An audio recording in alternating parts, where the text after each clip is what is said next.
Hello and a warm welcome to the Racing Postcast, brought to you by the Racing Post and proudly sponsored by Unibet. I said last week on the show that we'd have a brand new look to the show, and here it is. Really excited to have Unibet on board, and we'll be chatting to Ed Nicholson, as you can see in the bottom of your screen, in just a moment. A massive weekend to come. We've got the rearranged Fighting Fifth at Sandown this week. Would it be Constitution Hill? Would it be Shishkin? It could be both, looking at the declarations on Thursday morning. We've also got the Henry VIII Novices Chase and the Tingle Creek, with some competitive handicaps across Aintree and Sandown as well, with the London National Handicap Chase and also the Becher Handicap Chase coming from Aintree. As always, do like, subscribe, get your comments in down below.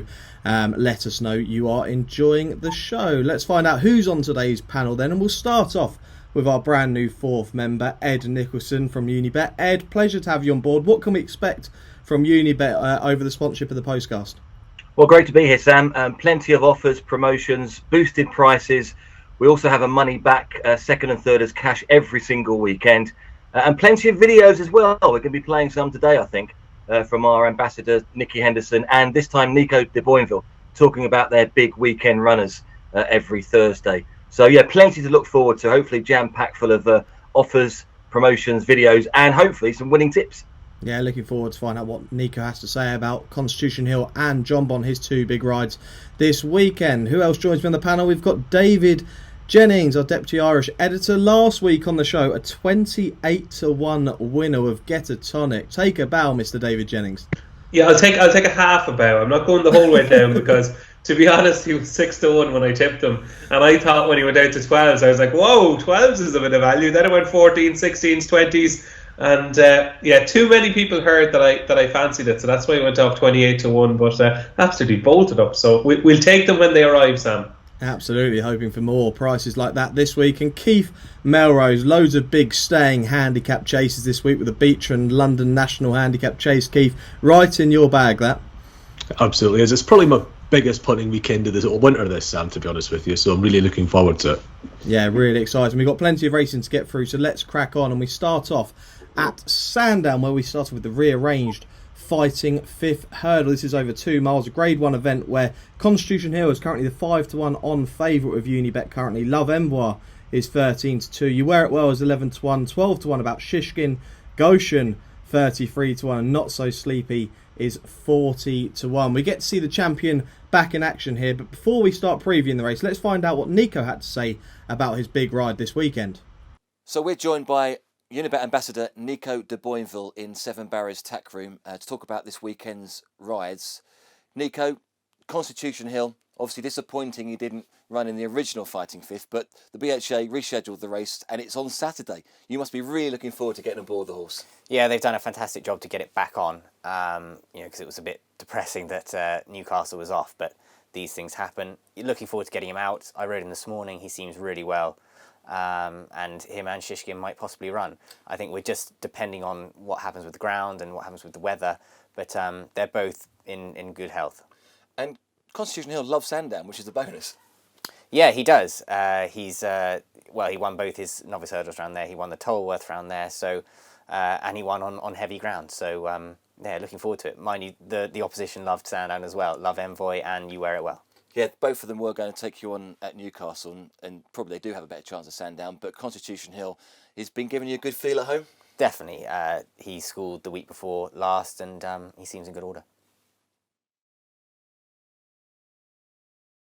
Great to hear from Nico de Boinville there. Plenty said about how Constitution Hill will be handling the ground and, you know, how good this horse could potentially be. Really excited to see him at Sandown. I'm going to be heading there on Saturday for a monster card. Ed, you got to catch up with him on Tuesday, I believe it was. It was great, probably great for you to head to Nicky's yard. And what else can we expect from Unibet over the next sort of month or so with some of the filming that you did there? Well, we're doing a series of interviews with Nico. He's a great ambassador. He talks very well, and you can see when you ask a question, he actually is thinking about the answer.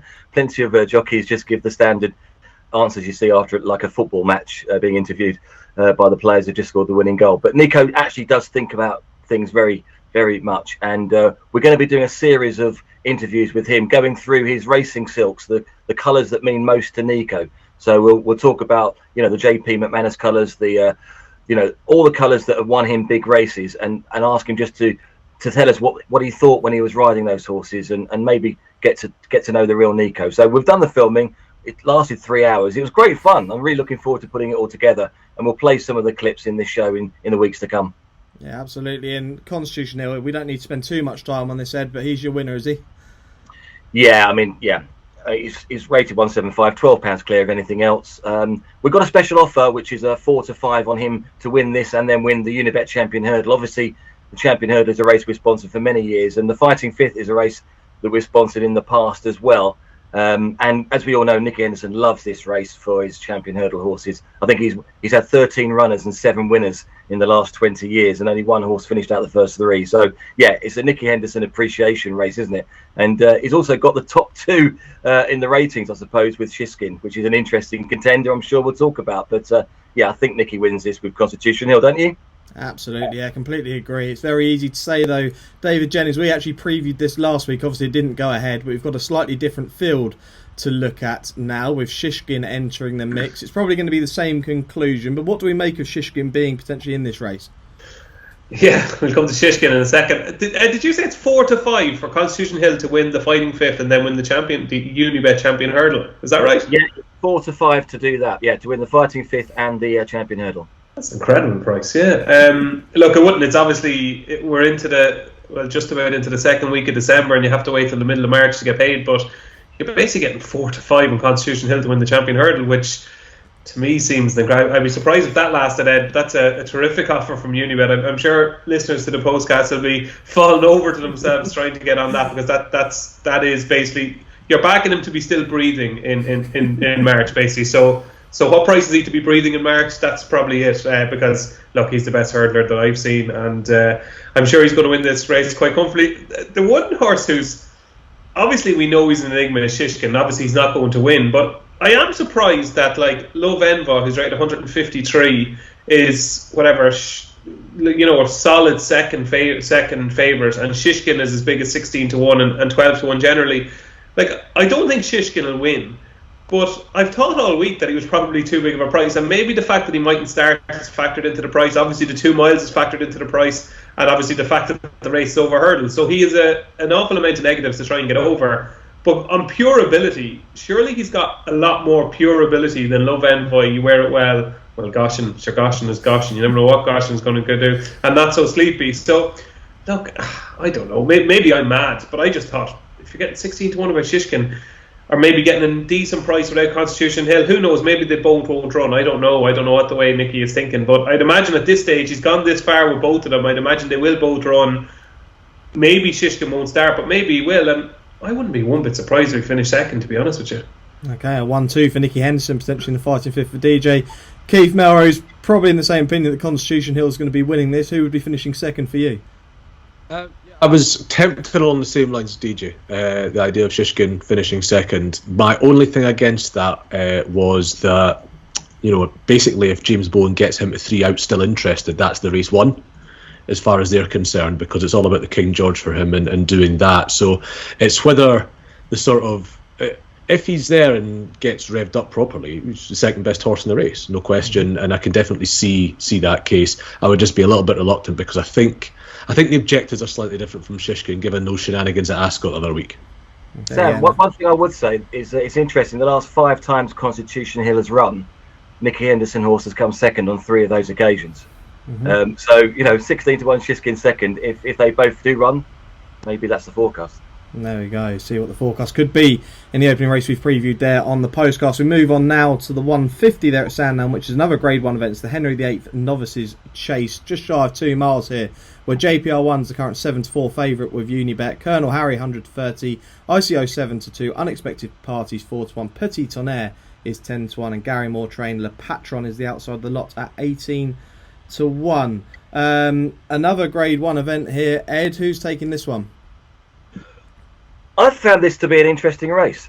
Plenty of different options, I thought. I think nearly every horse here has got a chance on one bit of form or another. Paul Nicholls has won this race 7 times. Dynamite Dollar's been the last one. His horse ICO came 3rd of 3, didn't he, in that chase at Newton Abbot? And he was telling everyone that he'll come on for the run, but he's going to have to come on quite a lot to reverse form with JPR1. The one I like was Colonel Harry. I think he's got good Sandown form. He was 4th in the Unibet Tolworth. He's rated 137, which is a little bit lower than maybe the other horses in pure ability. But I kind of was taken by what Jamie Snowden has said about him.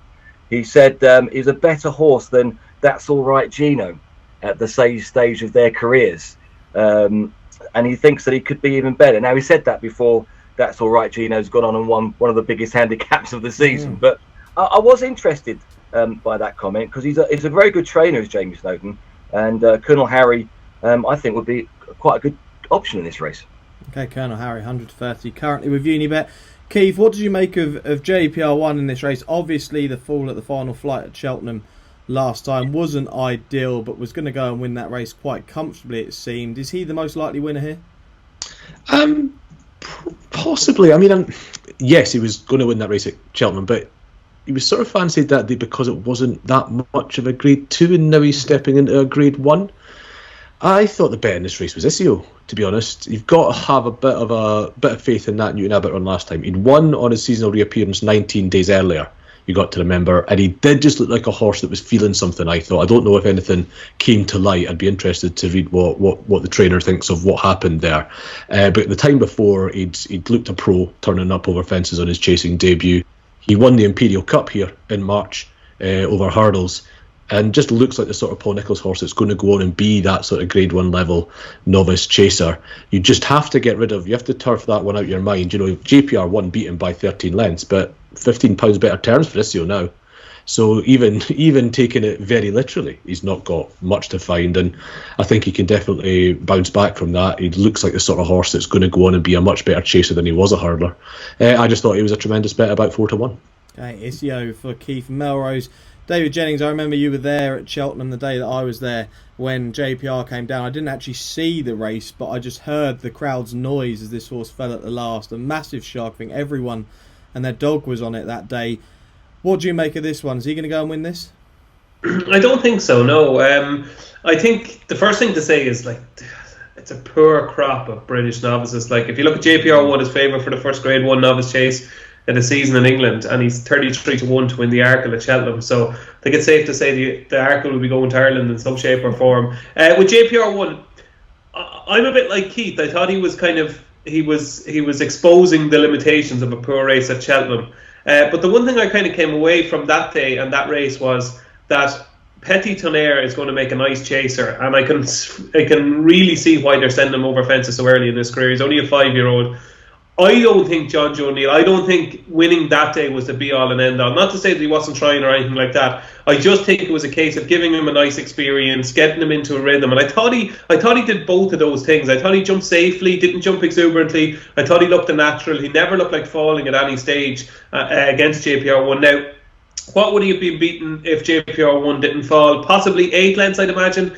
Maybe I'd say JPR1 would have won by 5 or 6 lengths from Home Public, and then Petit Tonnerre was beaten 2 lengths. But I think when JPR1 came down, it was kind of like John Joe O'Neill was like, "Oh God, I might actually win this," and then he got after Petit Tonnerre. But I do think it was an education that day at Cheltenham, and something that does kind of stand novices in good stead. I think you'll see a completely different performance with Petit Tonnerre here. I think he'll be fine on the ground, and I think he'll make a massive jump forward from the run at Cheltenham. Whether it's good enough to win it, I don't know. I think 12-1 is a big price. As regards to most likely winner of the race, I'm with Keith. I think it's ICO or Isio.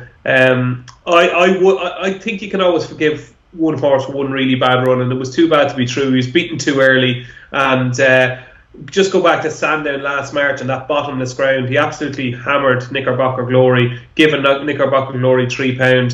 We know he likes the track. He'll handle conditions. I think you'll see a different ICO on Saturday. So ICO will be my number one, but I'd be keeping a keen eye on Petit Tonnerre as well. Okay, all three gentlemen taking on JPR1 in the Grade 1 Henry VIII Novices Chase there.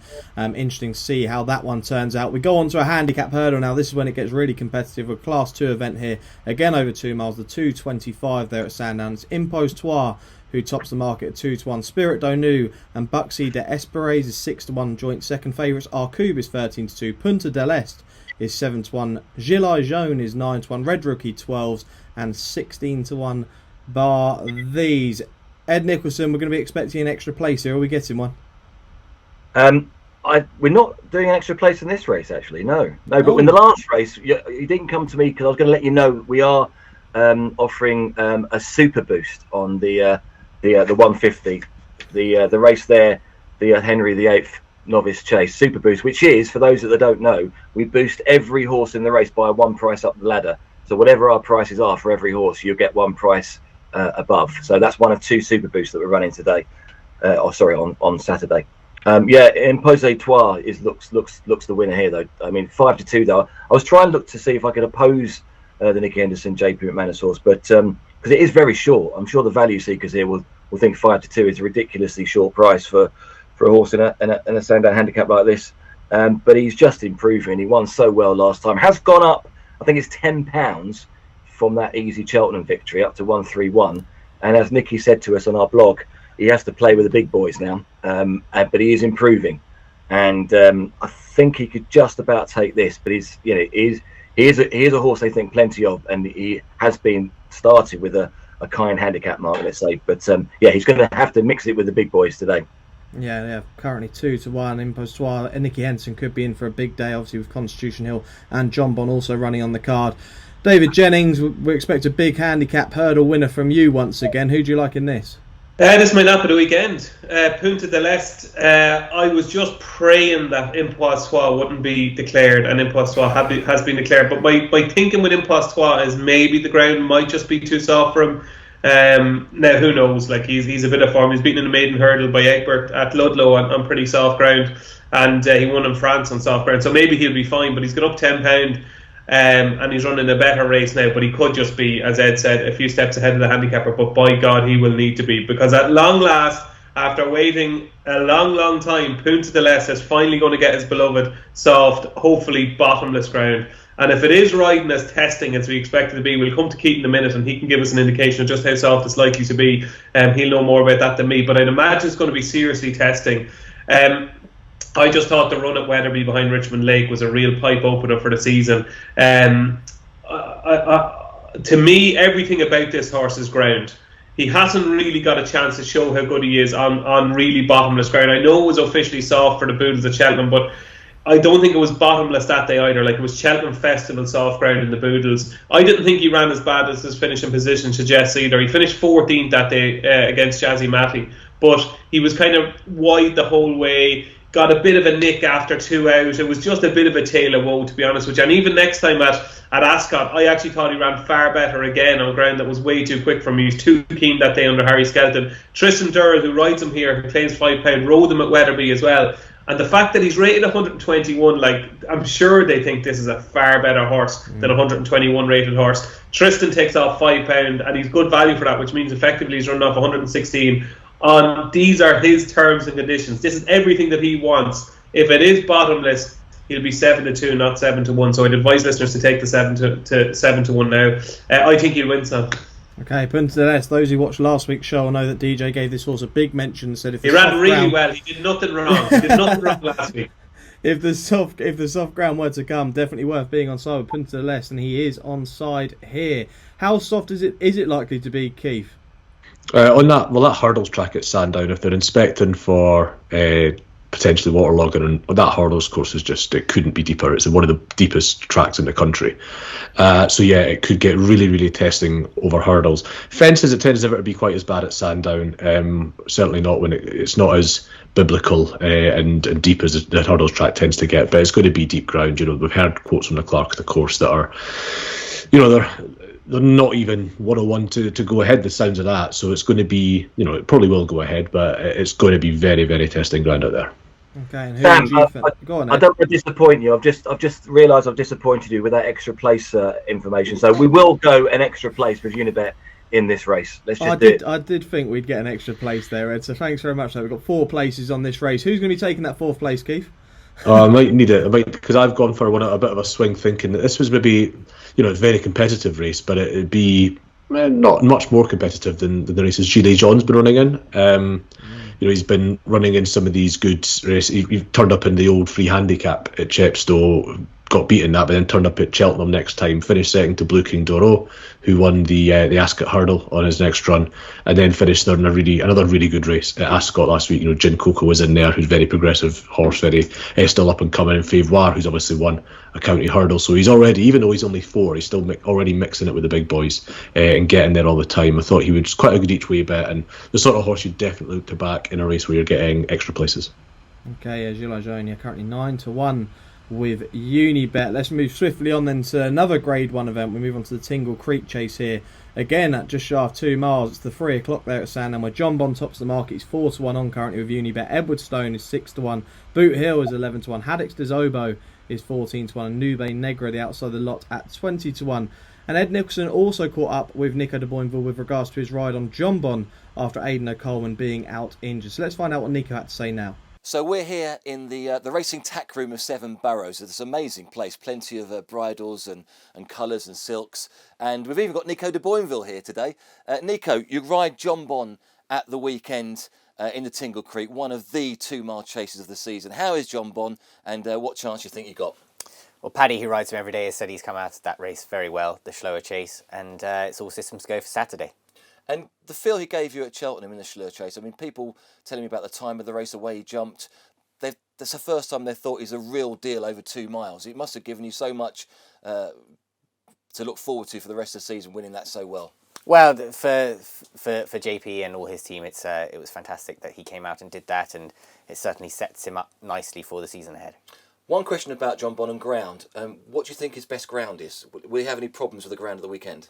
He won his point-to-point on soft ground. It was fairly atrocious at Cheltenham in the Schloer, so I don't think it'll be too bad. Great to hear from Nico there with regards to Jonbon. Interesting, we just mentioned about the soft ground there, that he doesn't think Jonbon's going to struggle on any sort of soft conditions here. One is point-to-point on soft conditions. Ed, we actually have another to win a race this weekend and win at Cheltenham boost here, have we? Yeah, I'm hoping DJ likes this one as much as the first one. 4-1 for Jonbon to win here and then win the champion chase. 4-1. What do you think, DJ? No, not as good as the first one. No. Who did? I can see why people would like it, because it's a similar type of situation. If you're just backing him really to win the champion chase, which he could do, and you're getting 4-1. But is he really going to be cut that much after winning this? Probably not. Yeah, we'll still wait to see El Fabiola. We'll get DJ's thoughts on that towards the end of the show as well, over in Ireland this weekend. Ed, who's the fancy in here? Just Jonbon, simple as that? Yeah, you just got to go Jonbon. I think that Schloer Chase really marks him down as a serious 2-mile horse. I know that's maybe a silly thing to say, but I know a lot of people in the stable, and myself included, thought he'd be even better over further. But he looked a real specialist 2-mile, very slick, and I know Nico was really impressed by him. So, yeah, I mean, Edwardstone on his best days would be a contender that could take him places, but he's not won, has he, for ages, and he's not been the horse, I don't think, as he was towards the beginning of last year. So yeah, Jonbon, but very short price, but Jonbon. Yeah, Jonbon. I mean, I was hoping that we would get Captain Guinness in here, Keith. Obviously that looked like the matchup that might be isn't going to happen now with Captain Guinness coming out. What do we make of this race as a whole? Well, he'd have had a depth with Captain Guinness, wouldn't he? But he's probably not any better than Edwardstone, say, whose run when he won this race last year is starting to look like a bit of a standout on his profile. And let's be honest, probably isn't the performance we thought it was at the time, to be honest. And on those, with that being the case, the 1-3 about Jonbon is entirely justified. If there is an angle maybe for a forecast or whatever, I still think there's maybe a bit to come from Haddix de Zobo. He's not beating any of these good horses if he stands up and if they turn up and run the race, but this horse might have a 160 in him, and that might get him second. But I'll just be interested to see how he goes here, and he was going to win that race at Dancing on My Own at Cheltenham. I thought when he fell at the last, I thought he was still on a lot to give. And as I say, this horse, he might just have a 160 in him, and that might get him second. But it's about the closest thing I've got to a betting interest in this race. Absolutely, I actually agree with you with the 5 runners currently in the 2 places. I think Haddix de Zobo is not the worst each way bet in the world here. David Jennings, you're going to be with Jonbon. Obviously, is there a horse that you'd have to finish second? Edwardstone. Jonbon will win, and I think Edwardstone will finish second. Move on. Simple as that. We'll fly through that then, and we'll move on to the final race on the card, which is the London National Handicap Chase at 3:35 there. this just over 3.5 miles, where Beauport currently tops the market along with Fontaine-Collonges at 11-4. Certainly Red is 7-1. Broken Halo is also 7s. Truckers Lodge 9s. Cyclop is 9s. Fortescue is 11s. And 16-1 bar these. Ed Nicholson, who do you fancy in this? I really fancy Beauport. He is the favourite, so it's not saying what people don't think out there, but he's got some very good form on soft ground. He's very good form at Sandown, a win and 2 seconds. He's rated high over hurdles, but was always going to make a chaser. He's come down a couple of pounds since running well last time when staying on from an unpromising position down the back straight. And his trainer's in great form. Nigel Twiston-Davies has had 6 winners and 3 further placed horses from his last 18 runners in 14 days. I think he's the one to beat. The market says he's the one to beat. He's been backed. I think this is a really good bet. Yeah, Beauport well supported into 11-4 here. Keith Melrose, I said at the start of the show, you love a big staying handicap chase. This is one where viewers and listeners will want to find out who you fancy. Who is it? This has Keith Melrose written all over. I'm expecting a big. Oh, you know what? You don't find a winner here, I tell you. It's the horse I'm putting up. It's the horse I'm putting up. I don't like. I'm getting this big up before I put up this lazy swine Fortescue, because he's a very. Lord. I know. Well, the thing is, this is Sandown. You get these slow horses that are off the bridle miles out, and they never win anything, because most of the time in these big chases on soft ground, you want to be prominent because it's so hard to make up ground. Sandown's one of the few tracks where you can do it. Actually, remember Doing Fine, who used to run well in this race every year. It's one of the very few gaffes you get where these horses like Fortescue get a lot of joy. And this horse is extremely well handicapped. This time last year he was 4th in the Becher off a £6 higher mark than he's running off here. I see the money's already starting to come. I looked this morning and he was sort of 16. You're 11-1 now. But if this horse is, because of the way he runs, he's a sort of horse that places more than he wins. But if horses like him ever tend to win, tends to be at Sandown, and I thought he was certainly. And if are we getting it? Are we getting an each way boost in this race? Not this time, I'm afraid. This time I can definitely say no. Okay, no. Well, anyway, he's very much the sort of horse he's going to be finishing well. If they go hard enough and the ground's deep enough, you might find he's catching them all. So I just thought double figure price was too big. Okay, Fortescue 11-1 currently with Unibet. David Jennings, who's going to be staying on best in the final race at Sandown? Just on Keith's point there, I do remember Doing Fine very well, because I really fancy Cross Park that day. They can nap them on this very show, and he was collared close home. Couple of things. Fortescue, I can see where Keith is coming from. He's going to be the one that's going to be really, really staying on. So if you do see how testing it is during the day, and hopefully it is for Punta de l'Est earlier on in the day, but if it is really testing, he's going to go off a single figure price and probably 11-2, 13-2 type of thing. No favourite has won this in the last decade, would you believe, which is hard to believe. We've a smaller field probably than usual here. Beauport, I thought, jumped deplorably the last day at Ascot. My God, like he got in trouble early and he made an early mistake. I think it was he kind of pitched on landing at the second, and then it just went from bad to worse. And given how poorly he jumped, I thought he did remarkably well to finish, 10 lengths within 10 lengths of the winner that day. But look, I fancy Fontaine-Collonges. He's had a wind operation. He's only a pound higher than when he beat the big breakaway in that final race on Becher Chase Day at Haydock. I thought it was a really good run at Kempton over Christmas as well, off 137, where I thought it was real solid run. Then his last 2 runs of last season were a little bit disappointing, but I do think this track, this ground after wind operation, Ned Fox takes off £5. I think he's going to be hard to beat off 133. It'll be Fontaine-Collonges for me. Fontaine-Collonges. Go on, Ed. Sam, I was just going to point out a couple of things to both Keith's and David's selections. They're both entered for the Welsh National, and so is Truckers Lodge. I always think, I work quite closely on the Chepstow track, that these trainers like to get a run in before that big race. Do you think they were going to come on for that race? Possibly so. It's the thing with they never come from behind in the Welsh National the way Fortescue is the last horse I'd want for a Welsh National the way he runs. But also he and a couple of others are in the Welsh National trial at Chepstow. Yeah. Paul Carberry would disagree with you there now, but horses never from behind. Only Paul Carberry could have done it. Only the great man could have done it. He's the only man ever to do it. God himself would not have got up on one big dude, but Carbs did.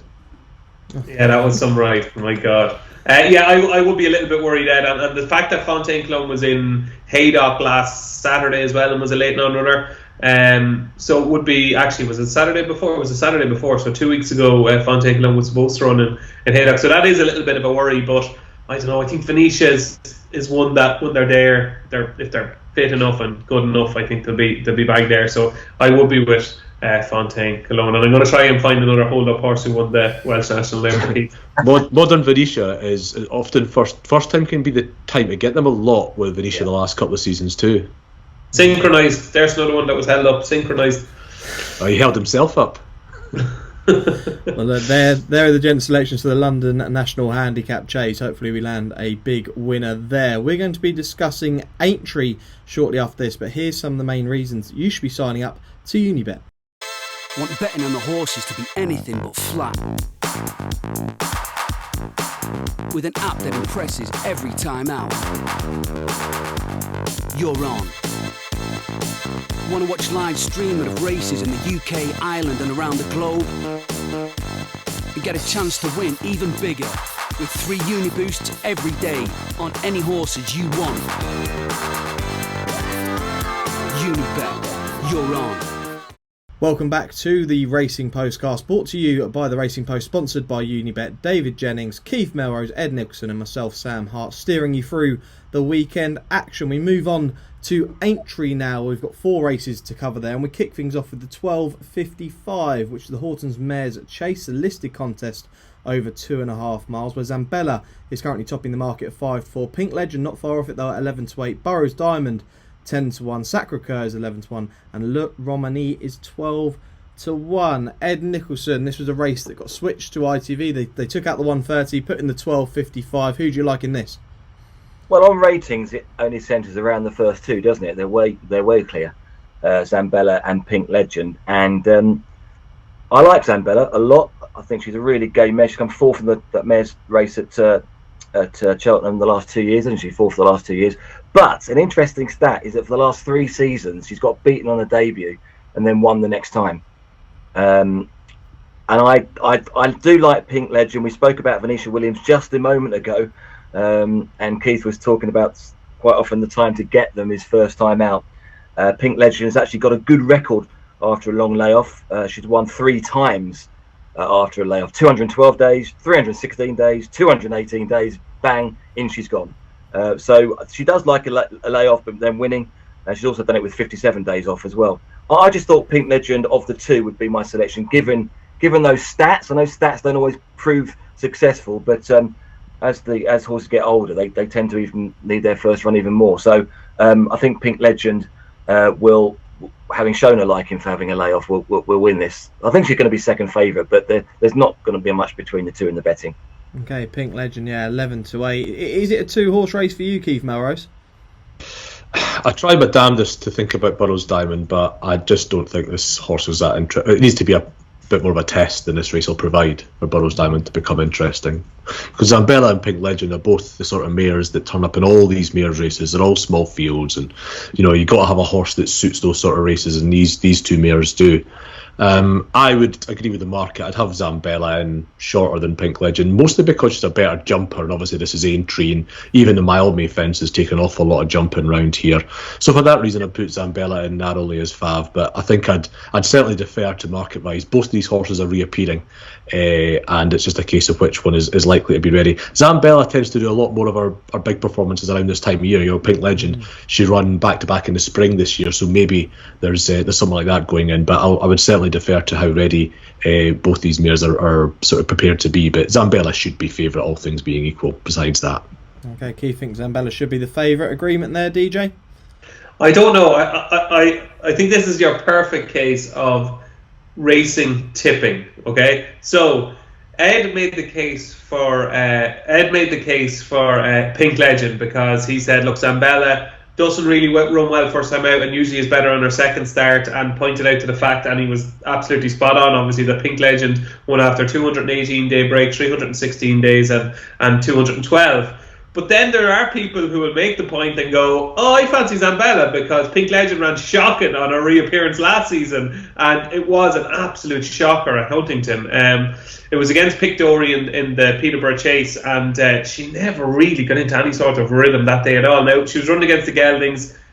My beloved Mr. Fisher was in there. Do Your Job, First Flow, Miller's Bank. It was a solid race, and she was bitterly disappointed. I kind of thought last season, I was like, oh, she badly needed that run last season. But like Ed said, she has form in the past where she's won first time out. She's done it for the previous, I think, 4 seasons she did it. So if I knew she was cherry ripe for this, I'd fancy Pink Legend, because I thought she made giant strides from kind of February to April last season, and that performance at Perth that she signed off with in April, RPRs, 146, 147, 147, 144. She's got to the level that Zambella's got to, and I think Zambella probably has plateaued a little bit, whereas I think maybe Pink Legend, even though she's 9, rising 10, I think she might still be getting better. It's the absolute no-bet race for me, but if I was to side with one of them, I would side with Pink Legend. Yeah, it's a no-bet race for myself, but I would be in the camp of Pink Legend as well. We'll swiftly move on. We've got the 205 now at Aintree that we skipped to, which is the Becher Handicap Chase. We're over the national fences here. Class 1 event over 3.25 miles. Ashtown Lad tops the market 4-1. Percussion is 5-1. The Big Breakaway is 7-1. Celebre d'Alain is 17-2. Cocoa Beach 10-1. Highland Hunter also 10-1. Under supervision 11. Chambard is 12. And we're looking at bigger, the rest of them in here. Ed Nicholson, how many places here? Extra place race, but also money back second and third as cash with this. So there are 2 differing offers here that you can choose from, and it's a race that we love at Unibet. We sponsored this race back in the 2020-2021. Snow Leopardess won it, and it was a great time up at Aintree. It was, no one could see anything. Do you remember when Snow Leopardess won? It was the worst day's racing I've ever had in terms of rain, but in terms of performance, it was great to see the old mare win. And Ashtown Lads won it last year, coming back off the back of a pulled up, is the favourite. I think there are reasons to take Ashtown Lad on. I know he's been put down a couple of pounds since he ran it in his first race of the season, but he has disappointed at Aintree before as well. And I think he's 4-1 with us at the moment. I think that's pretty short. Yeah, 4-1 currently. I mean, who would be your fancy in it, Ed? Well, I think it's a difficult race, as always. It's going to be who jumps best, who goes with the ground. But the Big Breakaway is a horse I've loved for a long time, in his novice hurdle days as well. And he again didn't run that well in the Badger Beer, came 5th. And I'm going to say a strange thing, but that was only 3 miles, 1 furlong on a tight track. He's a horse that needs further, I think. But in a big galloping track like the Becher Chase will be on, I think he's much more likely to enjoy himself. He's shown himself to be a horse that likes these galloping tracks, like the Welsh National. I think came 2nd, and he's run well in other big races as well. So I just thought the Big Breakaway at around, it's quite a big price as well. Well, 6-1, I think 7-1. Maybe that would be the one with the extra place. Okay, yeah, 7-1 with Unibet currently the Big Breakaway. David Jennings over the national fences. Great to see Cocoa Beach come over for this off top weight. Yeah, won the Stride last time, and Danny Gilligan is obviously a steal for his £5 claim. In Darren Yates we trust, Sam, because my 2 strongest fancies of the day are actually owned by Darren Yates. Obviously, Punta de l'Est at Sandown, and I think Ashtown Lad win again. I really do. 4-1 is skimpy. Like, you're kind of looking, you're going, oh God, it's the Becher. What the hell is Ashtown Lad doing 4-1? But like, you've got to remember, he won convincingly last year off 138. He's only £2 higher now, and I think it was a stronger race last year than it is this year. There's nothing to suggest to me this is any stronger this year. He gets in with 10 stone 6. I'd imagine that Harry Skelton said to himself, look, this horse can win one big race this season on terrestrial television, and that is the Becher. Like, I forget his run at the top, and that's 2 mile 5. He doesn't have the pace for that, and he wasn't able to get into his usual fluency in the top of that Bill Baxter one. I know he was sent off favourite, but you could easily forgive him that. This is his trip, this is his track, these are his fences, he's been trained for the race. You might stick your nose up at 4-1, but I have a feeling after the race we'd be saying, God, that was blatantly obvious. Okay, Darren Yates double for DJ Punta de l'Est and Ashtown Lad in the Becher. Keith Melrose, I'm going to be with your selection in the London National Handicap Chase. Who's going to be part of my each way double in the big stay and chases this Saturday?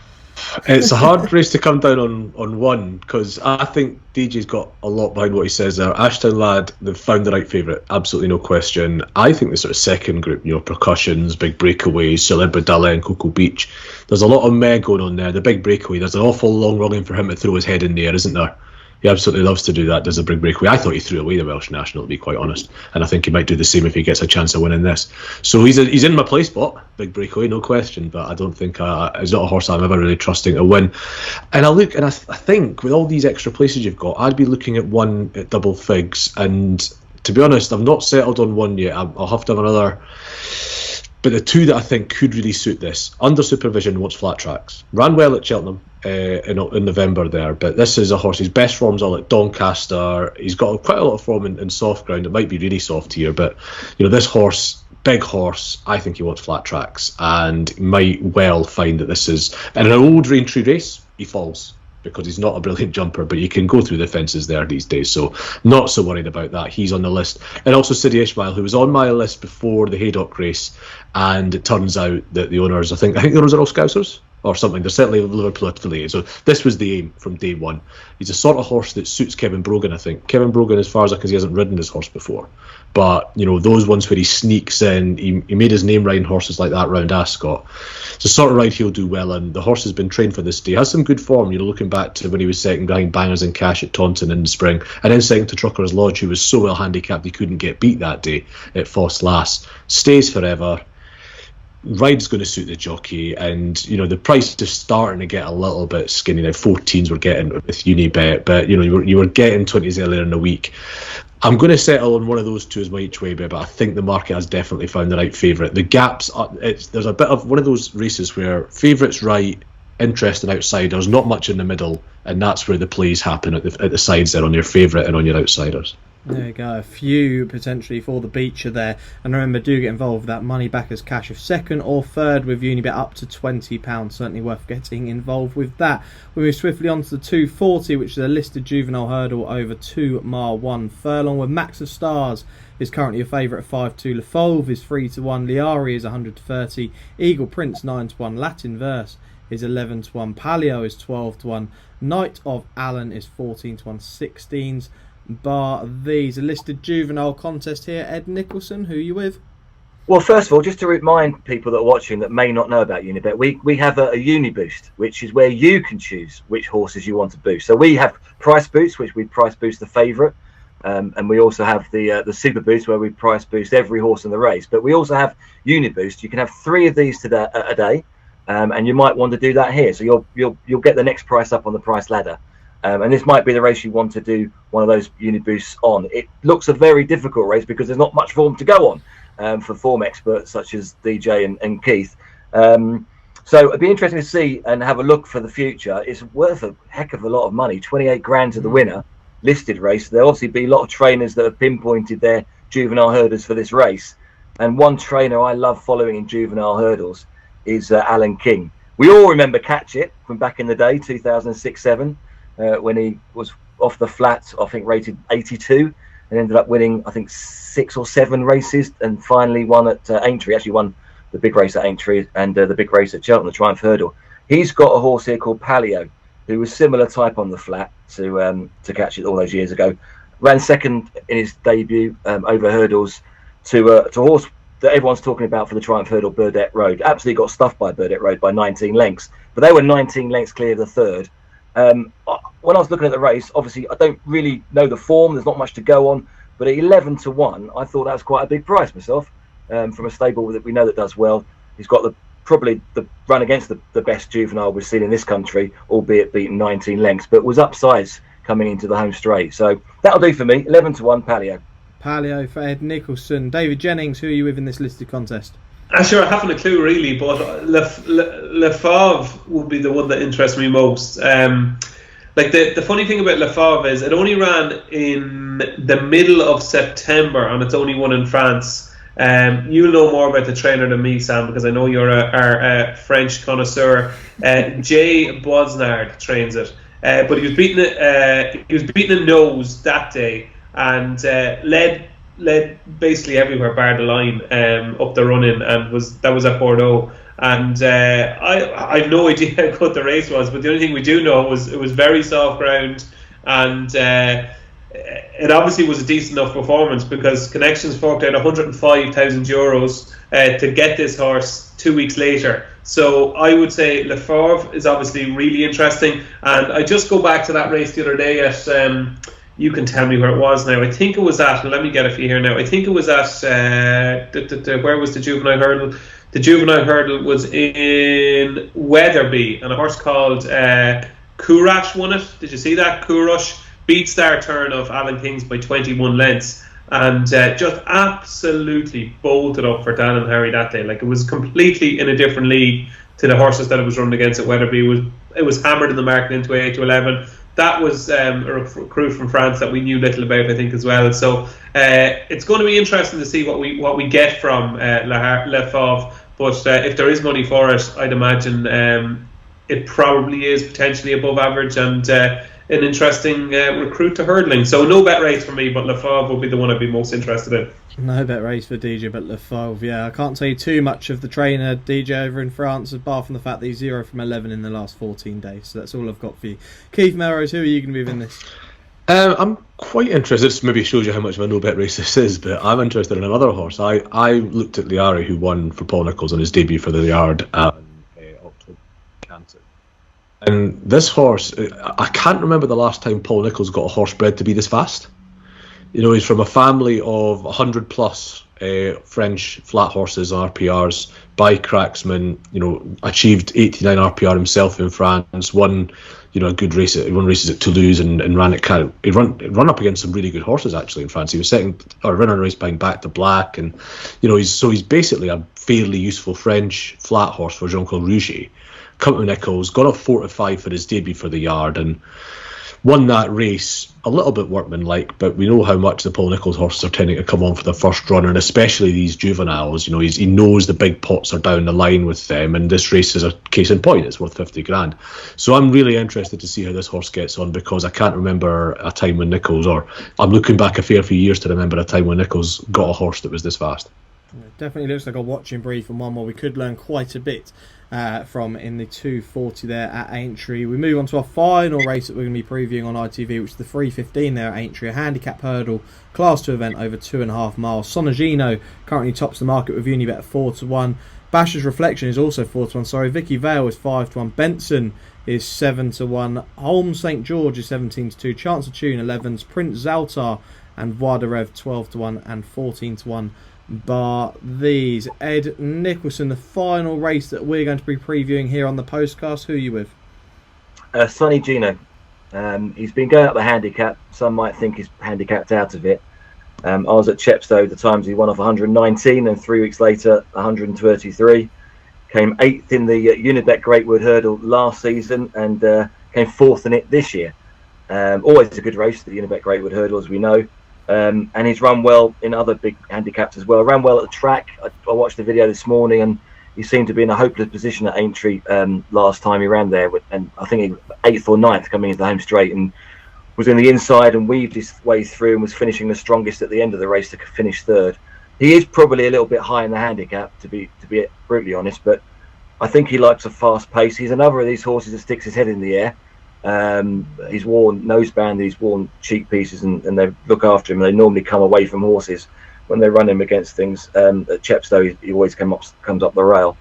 But I just thought Sonny Gino was worth one go here. It's dropping in grade as well, slightly. I mean, I know it's a big class 2 handicap, but I think he's running class 1 handicaps 2 of the last 3 runs, and I think he can just about win off this mark.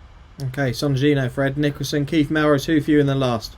Yeah, same for me. Sorrentino, you know, he's run well in a good race at the national meeting over this course and distance, and ran another good race, I thought, in the Greatwood. He's just a horse that doesn't get his day in the big handicaps. This is a step down. He deserves to be favourite for it, so hopefully Sorrentino can get it done.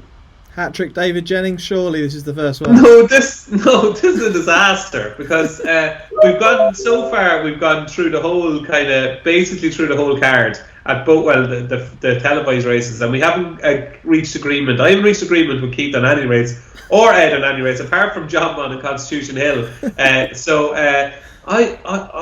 surprised. I really did think both of them would fancy Basher's Reflection. I think this is a horse like definitely one step ahead of the handicap, or maybe two. I thought last time at Weatherby, it wasn't just improvement; it was huge improvement. He absolutely bolted up. You'll see there 4 1/4 lengths or 4 3/4 lengths or whatever it was. But if you actually watch the race, he went clear and then just dossed up the run. And the whole way up the run, he was dossing. And Harry Bannister just had to keep him up to his work. But I didn't think that was a bad race at Weatherby. It was during the November meeting at Cheltenham. Molly Ollie's Wishes, who had turned into a well-handicapped mare, finished second.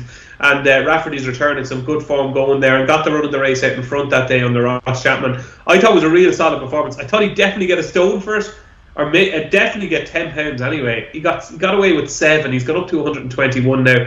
Flat track, 2.5 mile. This sort of ground, I think, is ideal.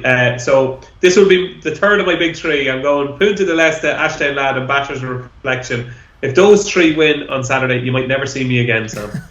There we go. Becher's Reflection in the last at Aintree there. And they are the televised races covered. But before we get any other bets and also the weekend naps, have you found out that the Members Club is now available on the Racing Post app? Members Club is now available on the Racing Post app. All Members Club subscribers can now access premium news and tips anytime, anywhere. Plus, if you're not already a member, you'll get 50% off your first 3 months. If you haven't already subscribed yet and want to join the greatest club in racing, simply visit racingpost.com/subscribe. Welcome back to the final part of the Racing Postcast, brought to you by the Racing Post, sponsored by Unibet. Sam Hart, Keith Melrose, David Jennings and Ed Nicholson spinning you through the weekend's action. It's time to find out if the gents have anything else to look at this weekend. We've got some cracking action over in Cork. We've also got the Becher Chase on Sunday to look forward to. Keith Melrose, I'll start with you here. What have you got to look forward to elsewhere from the TV action? Yeah, so big weekend of punting from you. We've already lost Weatherby as we're recording this.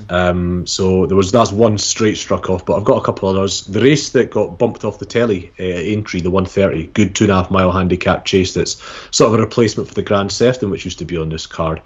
Richmond Lake's a horse that I think it looks like it's sunk, because I backed this horse for the December Gold Cup next week. Probably won't run in both. Just looked like a horse bound for the best handicaps as he went up in distance last year. Ended up thumping Ned Tanner at Haydock and then won a real speed test at Ayr at the Scottish National meeting, jumping well. Just looked like a horse really going places and showed himself in really good order by beating Punta de l'Est at Weatherby in that race that DJ talked about earlier. That was just getting him hard fit for his big target, which, knowing McCain, silly me, it was always going to be Aintree rather than Cheltenham, wasn't it? And this is a 50 grand race well worth winning, so he's up for this. I've also got a little eye on Nothing to Ask in that race, by the way. He's 25 as far as I can see. He's a big price and might be having a saver, but Richmond Lake's a horse I've had my eye on for a big handicap for a while, so he's the main bet in that race. And then they might just about cross the line in that race by the time Ed'll watch them go off in the Welsh National Trial at Chepstow. And there's a horse in that race that I've been absolutely dying to see over trips for a long time, and it's Dalamois. This horse is a half-brother to Becher and a half-brother to Don Poli. So you know what you're getting in terms of stamina, don't you? And he really took defences brilliantly last season. He won a really good novice handicap chase at Kempton, and then finished second here behind the Venetia horse. Fell when he was favourite behind a race and under the novice handicap chase on Welsh National Day. That's a race where horses where they've got next year's Welsh National in mind often run. This horse has run twice since. He was in that Cheltenham race that Stage Star won on Trials Day, and then he won a walkover. I don't know if the Welsh National is definitely the aim this year. Whether he gets 3-5 is maybe up for debate, because he's never really run beyond 3 before, certainly over fences. But for me, Dalamois is a really interesting sort in the Welsh National Trial at 137. He was very close to being my nap, actually. Also, Sunday. It's not just Peterborough Day, it's Borders National Day. Don't have decks yet. Oi! Who was that? Carry on. Borders National Day. We've got last year's winner in Flower of Scotland. We don't have decks yet for this race. 2 horses I would draw your attention to if they are declared. We've got Destiny Is All, who is basically, do you know in like Football Manager you get those regenerations when somebody retires and they come back as a 17-year-old? Destiny Is All is basically Big River, but in those terms. And Big River won this race a couple of years ago. This is a Lucinda Russell horse that'll stay forever and is worth looking at. And also Houston, Texas, who's always appealed to me as a horse that'll stay forever and won it on his reappearance at Carlisle. So either of those 2 declared, give them a good look in the 12:35 in Kelso on Sunday, the Borders National. Yeah, I wasn't laughing at the race, Keith. I was laughing at the fact that I was just waiting for you to mention the Borders National. You weren't going to go a whole podcast without mentioning a 4-mile handicap chase. That was never going to happen, was it? Of course not. These are the great races, and the thing is that race you basically would have just backed Sandy Thompson's blinded it down here. It's a race he targets. He's only got Flower of Scotland in it this year, who won it last year. But yeah, it's a smashing race because you know the sort of people that are aiming at it every year. It's a great race to know. Yeah, absolutely. DJ, the return of El Fabiola. I did mention it earlier in the show, but the return of El Fabiola this weekend, cracking action to come. Yeah, absolutely. And there's actually, like, I know there's really good race in Sandown and in England on Saturday, but Navan has a 7-race card. It's only 7 races. Oh, I thought it was 8, but there's plenty of Cheltenham clues. The 107 is the Tote Navan Novice Hurdle. It's grade 2. Very interesting jockey bookings here because Jack Kennedy has deserted Better Days Ahead for Stellar Story. Stellar Story won a maiden hurdle at Navan last month and did it impressively, and it's a half brother to the Storyteller, maybe even a full brother to the Storyteller, and looks like a real improvement. So runs against Slade Steele, who was very good in a maiden hurdle at Naas, and that form has been franked since because King of Kingsfield was second in the Royal Bond last week. And then you got Lecky Watson, who did everything possibly that anything could do wrong in a race and still managed to win at Thurles last time. And the second horse beat a 1-8 shot 2 weekends ago, Punchestown. So that form has worked out quite well. So that grade 2 at 107 is going to be very interesting. If I was pushed, I'd probably go with Slade Steele, to be honest with you, but I don't have a strong opinion of it. The one horse I do fancy is in the 142. It's the Bective Stud Tea Rooms and Apartments Handicap Hurdle. It's a listed race worth 100 grand. I like and I like them at Cheltenham as well. We'll have one for Willie Mullins and Paul Townend. I just think we haven't seen the best of this horse yet. I think he's probably one of the worst horses Willie Mullins trained. He's only rated 129, but I do think there is a big pot in him, and this could be it. I thought he ran actually far better than his finishing position suggests against Highland in that Pretemps qualifier at Cheltenham back in October. So I'd be very keen on We'll Have One in that 142. And just a shout out to the last 2 races on the card. We've got a beginner's chase at 252, which sees Hidden Valley Lake, who was a really good stay in novice hurdler last season, the unbeaten Indiana Dream, who was an absolute gorgeous horse, and he's probably forgotten because he's only won a maiden hurdle at Fairyhouse by a mile, but we didn't see him after New Year's Day last season. I did Willie Mullins a stable tour. He likes Indiana Dream. And then you've got San Felicien, who was third to Facile Vega and in the pocket at Navan last month, steps up and trip here. And then Shambali Kid, who many people were fancying to go well in the Albert Bartlett last season. So that's going to be interesting, that 252. But I'm very interested in Indiana Dream there. And then in the final race on the card, the 325, my latest tipping up in the ante was my trump card for the Albert Bartlett, and lo and behold, he turns up in a bumper over 2 miles. And not only that, but Patrick Mullins ride him. And I said to myself, what the hell is Patrick Mullins doing on a horse that's trained by Gordon Elliott? And then I realised he actually bred my trump card. So every day is a school day. But if my trump card doesn't win the concluding bumper at Navan, so we may just all give up, because he's a very, very talented horse. And he'll hopefully win this bumper, then win a 2.5 mile maiden hurdle, then potentially run in the graded race, maybe at Clonmel or Thurles in February, and then hopefully go on to the Albert Bartlett, because I think he's got loads of ability and he's a very strong stayer. That's my trump card, the 325 at Navan. There we go, good coverage of Navan there. Ed Nicholson, you're at Chepstow on Saturday. Is there anything else you'd like to mention before we get into the naps? The new boy's going to go against one of the established guys, Keith. I'm actually going in the same race, the Welsh National Trial. I echo everything that Keith said about Galamoy. I know that both Tim Vaughan and Alan Jones love this horse. I think he might be a little bit too lowly rated to actually make the Welsh National, like Keith suggested. He's only 128. But I really like 2 for Gold. He's already 6-1 to win the Welsh National itself. He needs to show that he does stay those extreme distances, as do a lot of horses make their way to these nationals for the first time. But he's had a race already this season, ran really well, second at Ascot in that really big handicap chase. We've spoken about that form previously in this show. David Bass takes the ride.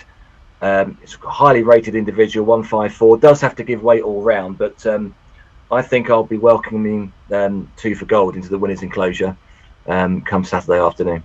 A 2 for Gold, yeah, that's in the Welsh National Handicap. That's the trial there at 137, so do look out for that. It's also worth mentioning, if you do like your flat racing on Sunday morning, worth waking up early for the Group 1s out there. It's the international races. Got the Hong Kong Vars, Warm Heart taking a place in that. You've got the Hong Kong Sprint with Highfield Princess running. And also the Hong Kong Cup is there where I really fancy Horizon Dore to go and do the business. Didn't like the ground on Champions Day and the Champion Stakes. I think from draw 1 he's going to run a massive race there. It's time for the naps then, gentlemen. Let's get into the big ones this weekend. David Jennings, I've got a nap to go up against your nap because you've already mentioned who that's going to be. So go on, you give your nap and I'm going to try and take it on this week. Here we go. Punta del Este, or Punta del Este, I don't know if you pronounce the last E, 225 Sandown, presuming it's absolutely bottomless, and I think he'll swim his way to success. 7-1. He won't be going off 7-1. Okay, Punta del Este for David Jennings. What do you like on it? Go on, take me on. Yeah, we might as well go into mine. I really like it's Deja Vu from last week, DJ, but my nap landed last week with Hansard, but Spirit Danu will be the one. You love Gary Moore and you love Niall Houlihan. Look, this horse here was so progressive last year. Four wins on the bounce. Came out this year, was 4th at Cheltenham behind Blue King Daru, who's since come out and won at Ascot. The second's actually run a really nice race since. Gary Moore's horse, I mentioned it last week with Hansard, definitely need the run. They come on a hell of a lot for the run, and Jamie Moore took the ride there at Cheltenham. Niall Houlihan, Alice Plunkett described him after Hansard as the super sub. He certainly is. He's great value for his £3 claim. I think this horse is definitely a horse to keep on the right side. I think he's way better than a mark of 129. And Spirit Danu, currently 6-1 with Unibet. That'll do me. Ed Nicholson, go on, give us your nap. Your first nap on the Postcast. Make it a good one. Constitution. No, I'm joking. It's going to be Beauport from Nigel Twiston Davis in the London National, the 3:35 at Sandown. Just think he's got everything going for him. Maybe his jumping isn't the best, but I just couldn't stop looking at him finishing really well, having made mistakes. I think he's okay handicapped and the stable's in good form. So yeah, Beauport's in the big national, London National. Okay, Beauport in the final race there at Sandown, 11-4 for Ed and Keith Melrose. Complete the lucky 15 Yankee, whatever you want to do with him. Okay, I think it would have been Dallamore if he'd been out this year and shown his well-being, but with that not being the case, it just tips the balance in favour of Isio in the 150 at Sandown. Okay, Isio 7-2 for Keith in the 150 there at Sandown. I'm really excited for this weekend, a really cracking weekend of action. Mo here at the Racing Post and Unibet, do gamble responsibly. There's plenty of racing to get involved with, so do gamble responsibly. Before we go, I've got literally 30 seconds of all you to find out what's going on this weekend. Ed Nicholson, what are you up to this week? And you've mentioned Chepstow already. Yeah, down to Chepstow, and just incidentally, we're going to price boost each of the naps as well on Saturday, so you get the next price up if you fancy either David's or Keith's, or if you really want mine. There we go. David Jennings, you're going to be in Ireland, I'd imagine, this week. You love a trip to Navan. Yeah, I'm intrigued to know what I know they're obviously JP says, but what was the horse that signed behind Jed? I actually can't remember. I got it when we sponsored at Fontwell, and they gave it as the leaving gift to me. They just got told he didn't really know who he was signing it for, but it's famous colours, and it was all to do with AP McCoy more than JP, to be honest. It's signed by AP. Apologies, I shouldn't. I thought there was going to be some brilliant story here about some horse that set you up for the rest of your life. Nice to see the JP suits. Navan Saturday, and then I am off on Sunday. But Aoife's going to some like Mrs. Makeup party kind of thing all day Sunday with all our friends. So not only do I have to like mind the kids all day on Sunday, and they're my own kids, so it's not really mine them. I'm not babysitting them. They're my own kids, and I love babysitting them, but it's just like from early in the day to late at night, and then I have to pick her up. Once I get them down to bed, then I have to pick her up, and then listening to her on the way home. It's not going to be a good day Sunday, but I'm thoroughly looking forward to it. Looking forward to the racing on Saturday then, and in for a bit of a dreadful day on Sunday by the sound for a day off. DJ and Keith Melrose, plans this weekend? Well, my Sunday's going to be equally grim because Saturday me and my mates are going out in Leeds. My Sunday won't be any better, but my Saturday should be all right. Yeah, what does that actually mean, the big sir? What? you and your big sir, you said? No, me and... What did you say? I said me and I said me and my mates are. Oh, me and my mates are. I just said me and my big sir. Big sir? Are you talking... That's that place in California, isn't it? Oh, sorry, yeah. Sorry, I just said me and my big sir. I'm going to leave that into the show.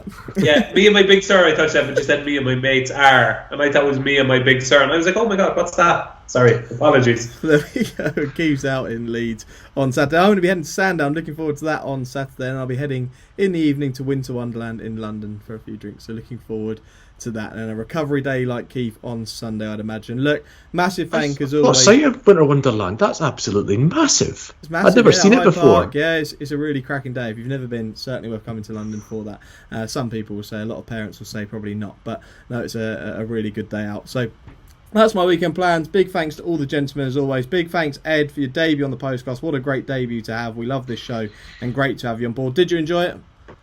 Yes, very much indeed. Thank you. That's it, absolutely. Well, look, join us again next week. We've got some cracking action to come leading up to Christmas. As always, do sign up to Members Club. Like, comment, share and subscribe. And we will see you again next Thursday, same time, 7 o'clock. Thanks for watching.